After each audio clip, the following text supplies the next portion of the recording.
नमस्कार। आज हम हिंदी साहित्य के एक ऐसे खजाने की बात करने जा रहे हैं, एक ऐसी कहानी जिसकी चमक जानते हैं 100 साल से भी ज्यादा हो गए, लेकिन आज भी वैसी की वैसी ही है। ये कहानी है प्यार की, फर्ज की और एक ऐसे वादे की जिसे निभाने के लिए एक फौजी अपनी जान तक दांव पर लगा देता है।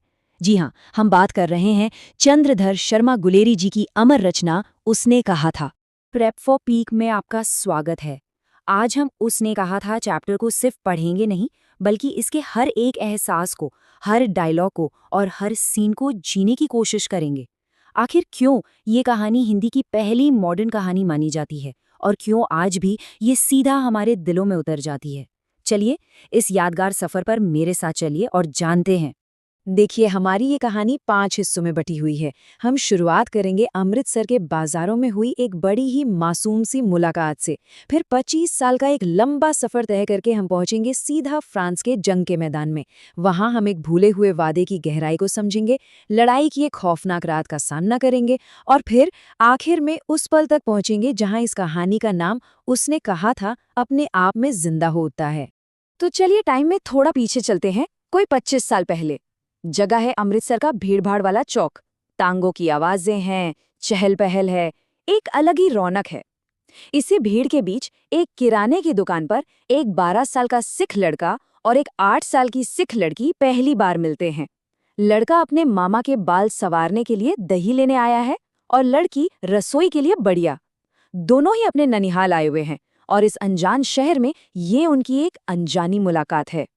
दुकान पर ही लड़का उस लड़की को देखता है और एक शरारती सी मुस्कान के साथ उससे पूछ बैठता है, तेरी कुड़माई हो गई? कुड़माई मतलब सगाई। अब ये सवाल ऐसा था जिसमें बच्चों वाली मासूमियत भी थी और एक अपनापन जताने की कोशिश भी। और जानते हैं, यही सवाल उन दोनों के बीच एक खेल सा बन गया। जब भी वो बाजार में टकराते, लड़के की जुबान पर बस यही एक सवाल होता और हर बार उस सवाल के जवाब में वो लड़की अपनी बड़ी बड़ी आंखों से उसे घूरती और शर्माकर धत कहती हुई वहां से भाग जाती। उसकी इस धत्त में ना एक मीठी सी झुंझलाहट थी, एक शर्म थी जो लड़के को उसे और भी छेड़ने के लिए उकसाती थी। और ये सिलसिला काफी दिनों तक चलता रहा। लेकिन फिर एक दिन कुछ ऐसा हुआ जो लड़के ने सोचा भी नहीं था। उसने हमेशा की तरह वही सवाल दोहराया, तेरी कुड़माई हो गई? पर इस बार लड़की शर्माकर भागी नहीं। उसने लड़के की उम्मीदों से बिल्कुल अलग जवाब दिया, हाँ हो गई। लड़का तो एकदम हैरान रह गया। उसने किसी तरह हिम्मत करके पूछा, कब? लड़की ने अपनी रेशमी ओढ़नी दिखाते हुए कहा, कल। देखते नहीं, ये रेशम के फूलों वाला सालू। और बस इतना कहकर वो चली गई। पर उस लड़के पर तो मानो बिजली गिर गई। उस दिन घर लौटते हुए उसने गुस्से में किसी को नाली में धकेल दिया, एक ठेले वाले के पैसे बिखेर दिए, ठोकरें खाता हुआ जैसे तैसे घर पहुंचा। उन दोनों के बचपन का वो मासूम सा किस्सा उसी दिन वहीं खत्म हो गया। और फिर 25 साल गुजर गए। इन 25 सालों में वो 12 साल का लड़का अब बड़ा हो गया है। वो अब 77वीं सिख राइफल्स में जमादार लहना सिंह है। अमृतसर की वो चहल पहल वाली गलियां बहुत पीछे छूट चुकी हैं और अब सामने है पहले विश्व युद्ध का मोर्चा। फ्रांस की कीचड़ और बर्फ से भरी खाइयां, जहां मौत हर पल सिर पर नाचती है। खाइयों में जिंदगी नर्क से कम नहीं थी।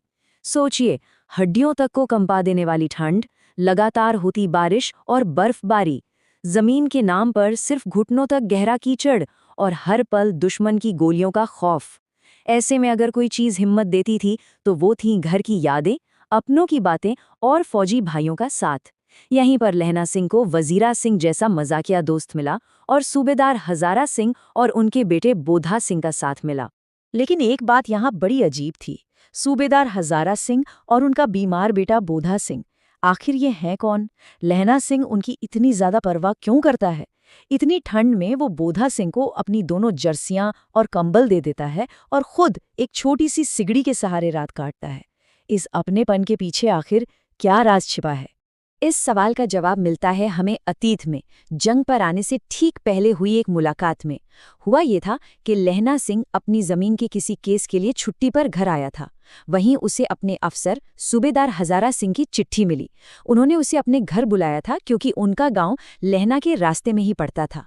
जब लहना सिंह सूबेदार के घर पहुंचा तो सूबेदार उससे बड़ी गर्मजोशी से मिले। जब वो चलने लगा तो सूबेदार ने उसे रोक कर कहा कि सूबेदारनी उसे जानती है और मिलना चाहती है। लहना सिंह तो सोच में पड़ गया। जैसे ही वो अंदर पहुंचा, दरवाजे के पीछे से एक आवाज आई, मुझे पहचाना? लहना सिंह के तो होश उड़ गए। 25 साल पुरानी वो शरारती आंखें, वो धत कहकर भाग जाना, सब एक पल में उसकी आंखों के सामने घूम गया। ये वही लड़की थी, अब सूबेदार हजारा सिंह की पत्नी और बोधा सिंह की मां सूबेदारनी। और यहाँ 25 साल के लंबे इंतजार के बाद वो एक शब्द कुड़माई फिर से उन दोनों के बीच आ गया। वो शब्द जिसने एक रिश्ते को शुरू होने से पहले ही खत्म कर दिया था, आज एक ऐसे वादे की नींव रखने वाला था जो इतिहास में अमर हो जाना था। सूबेदारनी ने अपना आंचल फैलाकर लहना सिंह से एक भीख मांगी। उसने बचपन की वो मुलाकात याद दिलाई जब लहना ने उसे एक घोड़ागाड़ी के नीचे आने से बचाया था। उसने रोते हुए कहा, मेरा एक ही बेटा है और मेरे पति, ये दोनों भी तुम्हारे साथ जंग पर जा रहे हैं। जैसे तुमने उस दिन मेरी जान बचाई थी, वैसे इन दोनों को भी बचाना। ये मैं तुम्हारे आगे आंचल पसारकर भीख मांगती हूँ। ये कोई बोला हुआ वादा नहीं था, पर लहना सिंह ने अपनी खामोशी से इस वचन को अपनी रूह में उतार लिया था। चलिए अब वापस फ्रांस के मोर्चे पर लौटते हैं। एक अंधेरी और खौफनाक रात, खाई में अचानक एक अफसर आता है जो खुद को लेफ्टिनेंट साहब बताता है और हुक्म देता है कि फौज की एक टुकड़ी को दूर एक खाई पर हमला करना है। असल में ये दुश्मन की एक बहुत गहरी और जानलेवा साजिश थी, पर लहना सिंह की तेज नजरें इस धोखे को तुरंत भांप लेती हैं। वो देखता है कि ये नकली लेफ्टिनेंट साहब सिगरेट पी रहा है, जबकि लहना को पता था कि उसके असली अफसर सिख हैं और सिगरेट को हाथ तक नहीं लगाते। उसकी बातें, उसकी टूटी फूटी हिंदी, सब कुछ शक पैदा कर रहा था। लहना सिंह फौरन समझ गया कि ये भेस बदले हुए कोई जर्मन अफसर हैं। उसने बड़ी चालाकी से सूबेदार को पीछे रोक लिया और दुश्मन की पूरी चाल को नाकाम करने का प्लान बना लिया। और फिर वही हुआ जिसका डर था। जर्मनों ने खाई पर हमला कर दिया। अंधेरे में एक जबरदस्त लड़ाई छिड़ गई। लहना सिंह एक घायल शेर की तरह लड़ा। उसने उस नकली अफसर को उसी की बंदूक से मार गिराया, लेकिन इस घमासान लड़ाई के बीच एक गोली तेजी से आई और उसकी पसली में धंस गई। घाव बहुत गहरा था, पर उसने अपनी कमर का पट्टा कसकर बांध लिया, उस पर गीली मिट्टी भर ली और किसी को पता तक नहीं चलने दिया, ताकि फौज का हौसला कम न हो। कुछ घंटों के बाद जब लड़ाई रुकी तो सिख जीत चुके थे। घायलों को ले जाने के लिए गाड़ियां आईं, और यहीं इसी पल में लहना सिंह ने सूबेदारिनी को दिया अपना वो खामोश वादा पूरा किया। गाड़ियों में जगह बहुत कम थी। सूबेदार हजारा सिंह भी घायल हो चुके थे और बोधा सिंह तेज बुखार में बेहोश था। लहना सिंह ने अपने जानलेवा जख्म की कोई परवाह नहीं की और सूबेदार और बोधा को जबरदस्ती गाड़ी में बिठा दिया। सूबेदार बार बार कहता रहा कि लहना भी घायल है, पर वो ये कहकर बात टाल गया कि मेरा जख्म तो मामूली है। उसने अपनी जिंदगी की जगह सूबेदारनी के पति और बेटे को दे दी।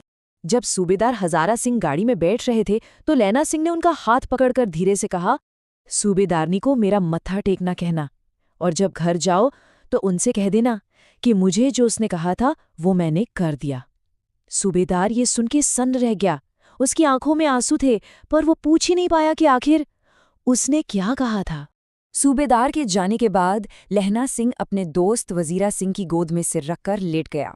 मौत धीरे धीरे करीब आ रही थी। उसकी आंखों के सामने पूरी जिंदगी एक फिल्म की तरह घूमने लगी। अमृतसर की वो 8 साल की लड़की, सूबेदारनी का वो आंचल, और अपने गांव के बगीचे का वो आम का पेड़ जिसके नीचे वो अपने छोटे भाई के साथ खेला करता था। वो वजीरा से पानी मांगता है और कहता है कि अब आम खूब फलेंगे। उसकी सारी यादें एक एक कर धुंधली हो रही थीं। कुछ दिनों बाद अखबारों में एक छोटी सी खबर छपी, फ्रांस और बेल्जियम 68th सूची, मैदान में घावों से मरा नंबर 77 सिख राइफल्स जमादार लहना सिंह। बस एक नाम, एक नंबर, एक रैंक। इस छोटी सी बेजान खबर के पीछे छिपी प्यार, त्याग और वचन की इतनी बड़ी कहानी हमेशा के लिए गुमनाम हो गई। और यहीं ये कहानी हमें एक बहुत गहरे सवाल के साथ छोड़ जाती है कि आखिर एक वादे का, एक वचन का असली मतलब क्या होता है? क्या वो शब्द जो बोले जाते हैं, या फिर वो खामोश काम जो बिना किसी को जताए अपनी जान की कीमत पर भी पूरे किए जाते हैं?